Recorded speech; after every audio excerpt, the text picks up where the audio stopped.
ما اعتبرته طهران تصعيدا خطيرا. الرد لم يتأخر. خلال ساعات فقط أعلنت إيران حالة التأهب القصوى وبدأت بإطلاق موجات من الصواريخ والطائرات المسيرة نحو أهداف في المنطقة.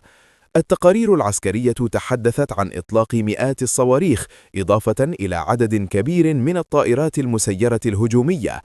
الدفاعات الجوية الإسرائيلية والأمريكية حاولت استعطاب هذه الهجمات باستخدام أنظمة دفاع متطورة، لكن بعض الصواريخ تمكنت من اختراق الدفاعات والوصول إلى أهداف قريبة من قواعد عسكرية ومواقع استراتيجية. في غضون أيام قليلة ارتفعت أعداد الضحايا،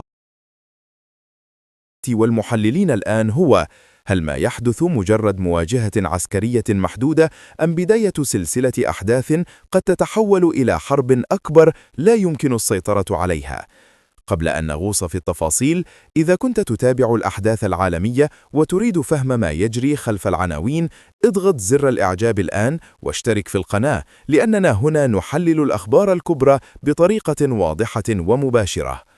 القصة بدأت عندما نفذت القوات الأمريكية والإسرائيلية ضربات عسكرية على مواقع داخل إيران. الهدف المعلن كان منشآت عسكرية مرتبطة ببرامج الصواريخ والطائرات المسيرة. الضربات استهدفت عدة مواقع في وقت قصير،